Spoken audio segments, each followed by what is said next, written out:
Bienvenidos a todos, bienvenidos a este canal donde normalmente tratamos temas inmobiliarios y hoy estoy muy contenta porque tenemos un invitado súper especial. Estoy con Adrián Mendoza. Adrián es un colega que tengo actualmente, estamos escudriñando el mundo inmobiliario nuevamente. Y Adrián es egresado de la Escuela de Derecho de la Universidad de Concepción. Hizo un diplomado en Derecho y Negocio Inmobiliario en la Pontífice Universidad Católica de Chile. Además, es profesor para el examen de grado en la Facultad de Derecho, esto por más de 10 años, por lo tanto tiene una amplia trayectoria. Y finalmente es escritor del libro, voy a citar, Examen de grado, conceptos fundamentales. Les doy todo este preámbulo para que sepan que estamos con un experto en el tema que vamos a tratar hoy, que son bienes familiares. Un tema que está muy relacionado a la compraventa inmobiliaria, así que vamos a hacer unas cuantas preguntas a Adrián para estar, enterados de cuál es el alcance de este concepto. Adrián, muchas gracias por venir. Bienvenidos a nuestro canal. Hola Dulce, buenas tardes a todos tus auditores, gente que te sigue en tus redes sociales y bueno, estoy a tu orden para tratar de dilucidar lo que tú estimes conveniente respecto de esta materia que son los bienes familiares. Súper, Adrián, súper. Bueno, como siempre, hacemos súper honor al tiempo y vamos directo al grano, ¿ya? Hice aquí unas preguntitas que recopilamos de información que estuvimos conversando con nuestros clientes para saber exactamente cuáles eran sus dolores e ir con las preguntas acertadas. La primera de ellas, y es para poder abrir este debate, es en términos muy simples, porque recordemos que nuestra audiencia son personas que quizás no tienen un lenguaje muy técnico, entonces en términos muy simples, ¿qué es un bien familiar? Bien, el concepto de bien familiar, ahí tú me dices si te queda claro o yo te explico, pero en el fondo hay un concepto de bien familiar que es, bienes familiares son aquellos que tienen por objeto asegurar a la familia la existencia en su poder de bienes indispensables para desarrollar su subsistencia dentro de ciertos cánones normales, con prescindencia del derecho de dominio que sobre ellos tenga alguno de sus integrantes. Ya, entonces creo que voy a partir preguntándote. ¿Siempre es necesario que para que un bien sea familiar tenga que ser un bien inmueble o también hay alguna variación ahí? Como tú dices, Dulce, no solamente pueden ser bienes inmuebles. La ley establece 3 tipos de bienes que se pueden declarar familiares. Si quieres te lo digo inmediatamente o ya. Los bienes que se pueden declarar familiares, obviamente, puede ser un bien inmueble que sea de dominio de cualquiera de los cónyuges y que sirva de residencia principal a la familia. Esos son los inmuebles que podrían ser declarados familiares. Pero también pueden ser bienes muebles. La ley también se refiere a que pueden ser declarados familiares los bienes muebles que guarnecen el hogar, que son aquellos que adornan la vivienda familiar, ¿ya? Y también hay una tercera categoría que son más específicos, que tiene que ver con, también se pueden declarar familiares los derechos y acciones que los cónyuges tengan en sociedades que sean propietarias de un bien que sirva de residencia principal a la familia. Lo más normal son los 2 primeros que te acabo de decir, los bienes raíces, que sirvan de residencia principal a la familia, o los bienes muebles que guarnecen el hogar. Así que no solamente pueden ser declarados familiares bienes raíces. Ya, ahora atándolo a este primer concepto de bien familiar para que todos entendamos como súper aterrizado el concepto, ¿cuál es la esencia de declarar un bien familiar? ¿Qué se le ocurrió? ¿Cuál era el espíritu del legislador cuando digo, ¿sabes qué? Vamos a inventarnos esta figura de bien familiar, ¿como para qué? ¿De qué me sirve esto? Ya, la idea de esta institución de los bienes familiares es crear un patrimonio común, ¿ya? Porque como yo creo que tú sabes, tenemos 3 tipos de regímenes matrimoniales, que son el régimen de sociedad conyugal, el régimen de separación de bienes y el régimen de participación en los gananciales. Y en el primero, en el régimen de sociedad conyugal, que es el régimen normalmente bajo el cual la mayoría de los chilenos están casados, digamos, ahí hay un patrimonio común. Entonces, en ese caso, no es tan problemático. ¿Por qué? Porque como el marido administra los bienes de la sociedad conyugal, cuando quiere enajenar, si él quiere enajenar un bien raíz de la sociedad conyugal, necesita autorización de su mujer. Entonces ahí estamos cubiertos con un patrimonio común. Pero en los regímenes de separación de bienes o participaciones gananciales, ahí cada cónyuge es dueño de esos bienes y los administra libremente. Entonces es muy conveniente en esos regímenes declarar un bien que es propiedad de uno de los cónyuges como un bien familiar, porque de esa manera se protege a la familia en el sentido de que ese cónyuge que es dueño de ese bien, que ha sido declarado familiar, ya no va a poder disponer libremente de ese bien, sino con autorización del cónyuge que no es propietario, ¿ya? Eso no significa que no se pueda declarar un bien familiar dentro de la sociedad conyugal, porque también podría suceder que la sociedad conyugal todavía no haya ningún bien raíz, digamos, dentro del matrimonio. Pero podría suceder, por ejemplo, que la mujer empiece a trabajar, saque una profesión, empiece a ganar su remuneración y se compra un departamento. Y en ese departamento viva la familia, viva su marido, viva los hijos. Pero ese bien es solo de la mujer y la mujer lo puede enajenar libremente. Entonces el marido ahí podría convenirle pedir a él que se declare ese bien que es de la mujer, es el patrimonio reservado de la mujer, como bien familiar, y así la mujer ya no va a poder disponer libremente, sino que va a tener que pedir autorización a su marido, que no es propietario de ese bien, autorización para poder enajenarlo. Entonces queda cubierta, digamos, como la posibilidad de que haya un patrimonio común y que ya no pueda disponer uno solo de los cónyuges solo, independiente, sino que siempre tiene que preguntarle al otro cónyuge si está de acuerdo o no en enajenar ese bien raíz. Claro, acá me gusta mucho lo que acabas de decir porque tú te refieres siempre a cónyuges. Yo creo que hay una creencia andando de que esta figura es para proteger a la mujer, ¿ya? Y no necesariamente es así. También en el ejemplo que tú dijiste de que la mujer compra con su patrimonio reservado, es decir, con el fruto de su esfuerzo y de su trabajo, si ella se compra un inmueble y el inmueble obviamente lo puede administrar ella y hacer lo que quiere, probablemente también pudiese quedar desprotegido el marido en este caso. Entonces no refiere a un género dentro del matrimonio, sino que es para básicamente proteger la familia entera. Eso lo entiendo yo. Muy bien, Dulce, porque ahí lo que debería haber explicado un poco es que el patrimonio reservado de la mujer casada es una institución que existe dentro de la sociedad conyugal, pero respecto de la cual la mujer se entiende separada, legal y parcialmente de bienes. O sea, aun cuando hay sociedad conyugal, todo lo que la mujer adquiera dentro de su patrimonio reservado, ella puede disponer libremente. Entonces ahí, como dices tú, al marido le podría convenir, ya que la primera en que comprarse un bien raíz fue la mujer, pero dentro de su patrimonio reservado, bueno, pedir a él ir a tribunales y pedir que se declare bien familiar ese bien que compró la mujer, y así la mujer ya no va a poder disponer sin autorización de su marido. Entonces, en el fondo, como tú dices, es para los dos lados esta institución de los bienes familiares. Claro. Ahora, ¿tú consideras que nada más es para protegerlo uno respecto del otro, o al constituir una propiedad como bien familiar hay algún otro beneficio de cara a la familia, vamos a llamarlo así? Sí, muy bien, Dulce, porque efectivamente esto no solamente beneficia al cónyuge que no es propietario, que ahora va a quedar protegido porque ya el cónyuge propietario no puede enajenar sin preguntarle, digamos, siempre nos tradiciona al cónyuge que no es propietario, sino que también el mismo cónyuge propietario del bien familiar ahora queda amparado por un beneficio que se denomina beneficio de exclusión, que tiene que ver, lo que tiene lugar cuando los acreedores demanden al cónyuge que es propietario de este bien que se declaró bien familiar. El cónyuge, cualquiera de los cónyuges podrá oponer lo que se denomina beneficio de exclusión, que es que obliga a estos acreedores a dirigirse primero contra otros bienes, ¿ya?, del cónyuge deudor, y una vez que se agoten esos bienes, si es que no se pudo pagar la deuda, ahí recién se puedan dirigir contra el bien familiar. Entonces también esto es algo que beneficia al mismo cónyuge propietario, porque él tiene de verdad la finalidad de que esa casa quede a resguardo de cualquier circunstancia, digamos, adversa, y proteger al lugar donde vive realmente la familia, ¿ya? Maravilloso.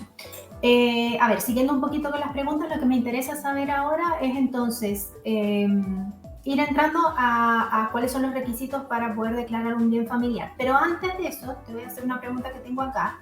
¿Es necesario que las partes estén casadas para declarar un bien familiar o cómo funciona eso? Sí, mira, que también es buena tu pregunta, Dulce, porque aquí me permites aportar algo que no había, digamos, resaltado, que tiene que ver con que, primero, es verdad, tiene que haber un matrimonio. Tiene que haber un matrimonio para que se pueda solicitar por uno de los cónyuges que se declare un bien familiar. Pero no solamente puede ser un matrimonio, también puede haber un acuerdo de unión civil. Y cuando hay un acuerdo de unión civil, cualquiera de los convivientes civiles puede solicitar también que se declare un bien como familiar. Entonces, es necesario que haya formalmente un matrimonio o un acuerdo de unión civil. No es suficiente con que hayan uniones de hecho, por más tiempo que lleven como uniones de hecho, si no están formalizadas, ya sea como un matrimonio o como un acuerdo de unión civil, no se puede pedir la declaración de bien familiar. Necesitamos matrimonio o acuerdo de unión civil. Súper. Yo aquí voy a hacer un alcance que recuerdo cuando estuve yo en clase, me pareció súper esclarecedor, que para Chile o las leyes o legislación de Chile, la familia en efecto se forma con este requisito, bien sea con el matrimonio o con la unión de acuerdo civil, y no necesariamente tienen que tener hijos, porque yo hacía la asociación de que, como estábamos diciendo, bueno, bien familiar, para proteger a la familia, siempre me lo imaginé como ya los papás con los niños. Y no, era como ya nada más por el hecho de que se haya constituido la familia en el núcleo del matrimonio, ya en efecto tienes estos derechos. Entonces, entendiendo eso, pasemos a los requisitos. ¿De qué se necesita? ¿Cuáles son las bases para que una persona pudiese en efecto pedir una declaración familiar? Ya. Esto depende del tipo de bien que estamos hablando. Yo delante te enumeré los 3 tipos de bienes, o sea, los 3 tipos de hipótesis donde se puede declarar como familiar un bien. Entonces hay que ir señalando lo más importante. Respecto del bien inmueble, para que un inmueble, uno de los cónyuges pueda solicitar judicialmente que se declare bien familiar, es necesario que ese bien inmueble sea residencia principal de la familia. Eso, ¿qué es lo que significa? Que tiene que ser el inmueble. Puedes tener varios inmuebles, pero tiene que ser el inmueble donde realmente vive efectivamente la familia. Tú no puedes pedir que se declare bien familiar un inmueble que tengas en la playa, en la montaña, donde va una vez cada 6 meses. No, tiene que ser donde realmente vive efectivamente la familia, ¿ya? Eso con respecto al inmueble. Y respecto de los bienes muebles, tienen que ser los muebles, dice la ley, que guarnecen el hogar, o sea, que alhajan el hogar, ¿ya? Con esto pareciera como obvio, pero no es tan obvio, porque tienen que ser los bienes muebles que están dentro del inmueble permanentemente, con lo cual excluimos, por ejemplo, que pueda declararse bien familiar un automóvil, ¿ya? Porque el automóvil no es parte efectivamente del ajuar del bien raíz. Así que bienes muebles, pero que guarnecen el hogar. Así que, esencialmente, si son bienes inmuebles, aquellos que sirven de residencia principal de la familia. Y si son bienes muebles, aquellos que guarnecen el hogar, como síntesis. Entonces, haciendo síntesis de los requisitos que necesito sí o sí, sería obviamente estar casado o teniendo unión de acuerdos civil. Acuerdo de unión civil. Acuerdo de unión civil, gracias. Y que el bien inmueble, en el caso de que sean los bienes inmuebles, sea la residencia habitual de la familia, en el caso de los bienes muebles, los que estén dentro. Eso entonces serían los requisitos para que den pie a que uno pueda solicitar en tribunales la declaración de bien familiar. Ya, y ahora justamente ahí va la pregunta, ¿cómo se constituye ya, vamos a decir, yo cumplo con los requisitos, ¿qué hago ahora? ¿Cómo se constituye este familia? Si uno de los cónyuges entonces le interesa obtener la declaración de bien familiar respecto a los bienes que acabamos de indicar, esto se tiene que hacer de manera judicial. Tú tienes que ir a los tribunales de familia y a través de un procedimiento ordinario obtener una resolución de un juez que declare que el bien es familiar. Así que la forma de afectar un bien como familiar es judicialmente. Y una característica importante de los bienes familiares que es relevante para los bancos que prestan crédito hipotecario, porque es importante, y muchas veces aquí hay como una problemática, digamos, donde se hace comparecer al cónyuge que no tiene nada que ver, pero se le hace comparecer a la escritura señalando un poco menos que declare que no ha pedido, no ha presentado ninguna demanda de bien familiar. Es porque una vez que se presenta la demanda de bien familiar, automáticamente con la presentación de la demanda queda provisoriamente declarado el bien familiar. Con la sola presentación de la demanda queda provisoriamente declarado el bien familiar, y el juez tiene que ordenar que se oficie al conservador de bienes raíces para que se subinscriba esta declaración provisoria al margen de la inscripción de la propiedad en el conservador de bienes raíces. Tú me dices que si una persona va a solicitar, va a demandar, va a solicitar que un inmueble sea declarado bien familiar, el juez toma, acoge, no sé cuál sea el término, pero bueno, recibe la demanda y dicta una resolución. Claro. Pero antes de tomar la decisión de si la demanda está fundamentada o tiene lugar o todo eso, le avisa al conservador de bienes raíces y le dice, hey, provisoriamente aguántamelo ahí hasta que yo decida si esto está, si tiene curso o no. Ahora, aquí viene la pregunta interesante. ¿Qué repercusión de alguna manera tiene esto? Y va asociado con otra pregunta, que es, ¿un inmueble declarado como bien familiar se puede vender, e incluso provisoriamente declarado como bien familiar se puede vender? Exacto. Mira, Dulce, lo que pasa es que yo te digo, dicta una resolución, porque la gente, digamos, piensa que dicta, uno habla de resolución y al tiro se le va como que esa es la sentencia definitiva. Durante el proceso siempre se van dictando resoluciones, y la más importante y la definitiva, que finalmente declara que el bien es familiar. Pero cuando tú presentas la demanda, el juez tiene que dictar una resolución, que es una resolución simple donde acoge la demanda y declara provisoriamente nomás el bien familiar. Todavía hay que tramitar este procedimiento y finalmente el juez va a decidir, pero provisoriamente la ley dice que se declara este bien familiar, provisoriamente, y que el juez tiene que esa resolución comunicársela a oficiar al conservador de bienes raíces para que anote al margen de inscripción de que se presentó una demanda y ya está declarado provisoriamente bien familiar. Entonces, a eso me refería con que dicta una resolución, no la definitiva, sino que una resolución que ordena, de alguna forma tiene que ordenar que se oficie al conservador y que el conservador está obligado a subinscribir esta declaración provisoria de bien familiar. Ahora, esa tiene una consecuencia, que es la que hicimos. O sea, ¿cuál es el efecto de que un bien sea familiar, aunque sea provisoriamente? El hecho de que se declare un bien familiar, ¿ya? Aunque sea provisoriamente, significa que la consecuencia inmediata es que el cónyuge que es propietario de este bien familiar ya no va a poder enajenar, grabar o prometer enajenar o grabar, incluso dar en arrendamiento este bien familiar sin autorización del cónyuge no propietario, que es el que pidió la declaración de bien familiar. Y tú delante me hablaste de como que aquí no sé si se puede o no vender. Aquí más que el concepto de vender tiene que ver con si se puede o no enajenar, porque en Chile lo importante es la enajenación. La transferencia del dominio se produce por la enajenación, no por la venta. En Chile, para que haya enajenación se requieren dos actos copulativos, que son el título y el modo de adquirir. Y el título está constituido por la venta. La venta de los bienes raíces es la que uno hace por escritura pública en notaría, digamos, ¿ya? Pero no basta que tú celebres la compraventa por escritura pública y ya transferiste el dominio. Tienes que ir con ese título, ¿ya? La escritura pública es lo que se llama ese título, y esa escritura pública, esa copia de esa escritura pública, la tienes que llevar al conservador de bienes raíces para inscribirla a nombre del adquirente, ¿ya? Y una vez que tengas el título, que es la escritura pública, y la inscripción en el conservador de bienes raíces, ahí se produce la enajenación. Y eso es lo que no se va a poder hacer por parte del propietario de este bien raíz, que se ha declarado bien familiar, sin autorización del cónyuge que no es propietario. Entonces ahí como que te quise explicar un poquito el tema de cómo opera la enajenación en Chile.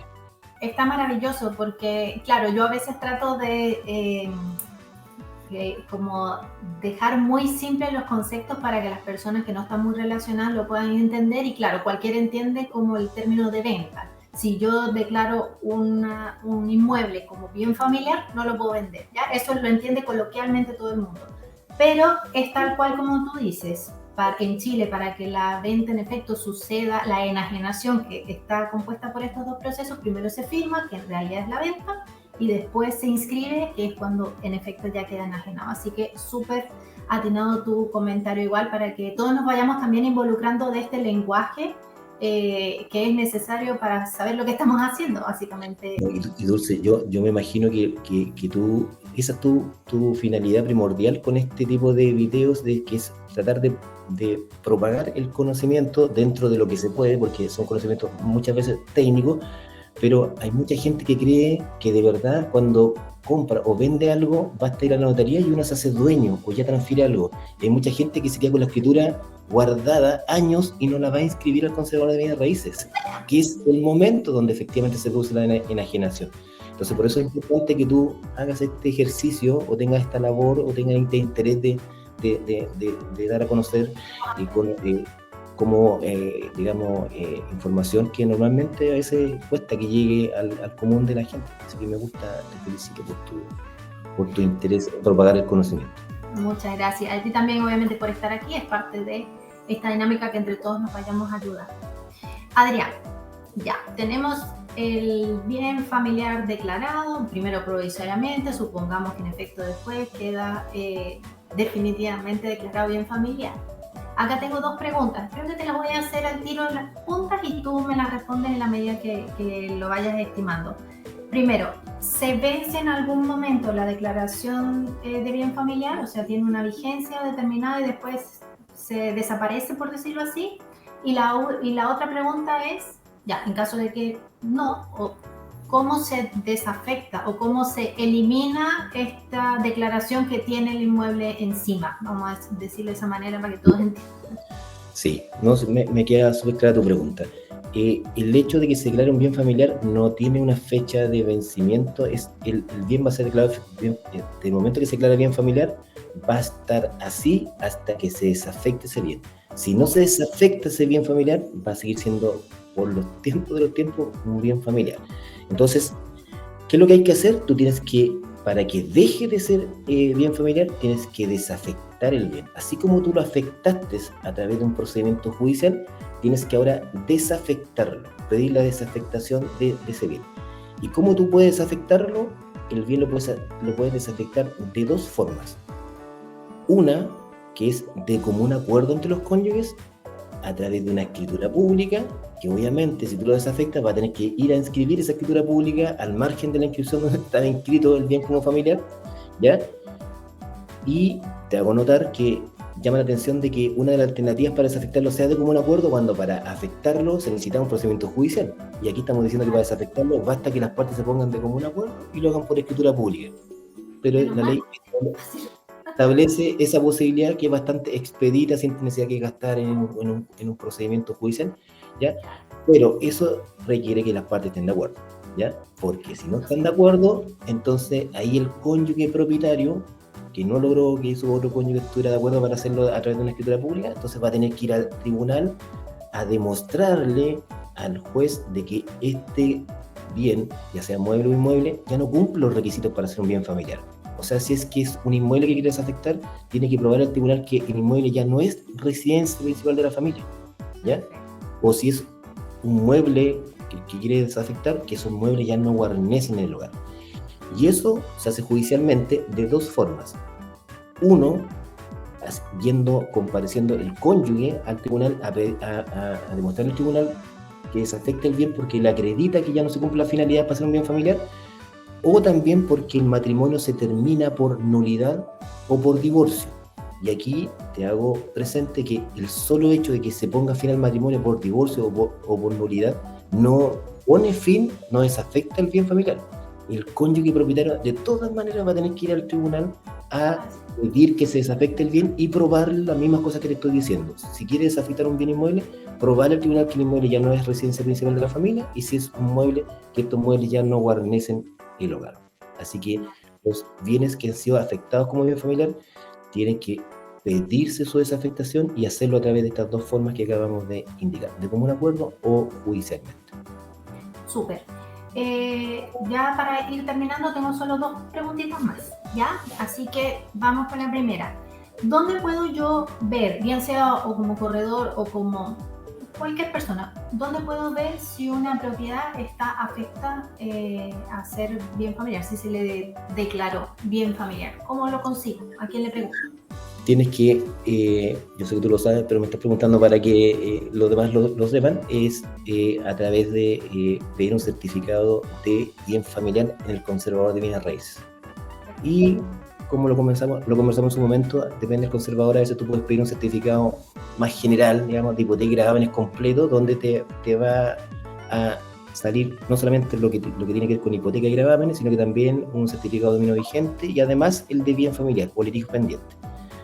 Pero yo te estaba explicando que en Concepción tú podías separar eso, pero es derechamente pedir solamente un certificado de bien familiar. Tú, eso, si te interesa saber eso nomás, pues no tienes para qué pedir un certificado de hipoteca de gravámenes completo, puedes pedir derechamente un certificado de bien familiar. Y el conservador te va a decir, no, este bien raíz no es familiar, o bien sí, este bien raíz está declarado bien familiar. Perfecto. Entonces, resumiendo, de todas, la institución que me da esta información es el conservador. Ahí, de alguna u otra manera, va a estar reflejado. Lo que habría que discriminar es en qué conservador, obviamente, está el inmueble, o sea, cuál está facultado para su inscripción, y entonces ahí revisar si hay algún certificado específico, como en el caso de Concepción, o si es uno más general, como por ejemplo en el de Santiago, donde hay que pedir un GP con litigio. Entonces, ahí, perfecto. Y la última. Quisimos que la última pregunta fuera un poco más como práctica, ¿ya? Porque a veces es más fácil como aterrizar un poquitico las cosas cuando uno les pone nombres y dibujitos en la cabeza. Entonces, la pregunta dice así: si una pareja tiene 2 inmuebles y vive simultáneamente en ellos, ¿a qué me refiero con esto? Por ejemplo, en la semana vive en Santiago y los fines de semana vive en Rancagua, todos los fines de semana, o en la playa, o está unos días aquí y unos días allá. Ahora con lo del teletrabajo, yo he visto que pasa mucho. Así que la pregunta sería, ¿se pueden declarar ambos bienes como familiares? Ya, y la respuesta inmediata es no, porque solo se puede declarar un solo bien familiar, un solo inmueble. Tú puedes tener 10, 20 bienes raíces, pero solo uno vas a poder declararlo bien familiar. ¿Y cuál va a ser el que vas a declarar bien familiar? El que donde acredites que vive real y efectivamente la familia. En el ejemplo, o creo que te escuché como que la familia de lunes a viernes puede vivir en un lugar y el fin de semana en otro. Lo más probable es que tú vas a tener que elegir y pedir y acreditarle al tribunal donde realmente vives, que es de lunes a viernes, porque ahí ejerces tus labores de trabajo, tu cónyuge, tus hijos van al colegio y el fin de semana es de descanso. Entonces lo más probable es que tengas que elegir, y el que se va a declarar bien familiar va a ser donde vive de lunes a viernes, donde hace la mayor cantidad de actividades como familia, ¿ya? Solo se puede declarar bien familiar un solo inmueble. Maravilloso. Yo creo que nos queda súper claro. Muy completa la información, Adrián, de verdad agradezco enormemente tu tiempo, tu buena disposición para estar acá, para poder ayudarnos a entender. A veces necesitamos un poquito de las dos cosas, algo como simple y algo un poco más técnico para hacer el equilibrio perfecto y tener la información que necesitamos para conducirnos por este tipo de acciones importantes en nuestra vida. Nuevamente, muchas gracias por estar acá. A nuestros oyentes, a los que nos están viendo, recuerden suscribirse a nuestro canal y pronto seguiremos con entrevistas interesantes como la que tuvimos hoy con Adrián. Muchas gracias a todos. Gracias a ti, Dulce, por la invitación, y de verdad todo lo que sea, digamos, colaborar o tratar de que a mí me gusta mucho hacer clases y esto realmente es algo que a mí me agrada mucho. Así que todo lo contrario, siempre quedo a tu disposición por si te puedo ayudar en este o en otros temas. Además, somos compañeros de curso en estos momentos, así que siempre los compañeros tienen que ser solidarios y cada uno tiene su expertise en algo, entonces lo que yo te puedo ayudar, encantado. Y lo mismo te pido a ti, porque tú se nota que tienes mucha experiencia práctica en el tema de las ventas, así que también creo que es algo muy bueno enriquecerse de las experiencias de los demás compañeros. Así que encantado, Dulce, y estoy a tu disposición. Muchas gracias, Adrián. Muchas gracias a todos. Que pasen linda semana. Nos vemos. Chao.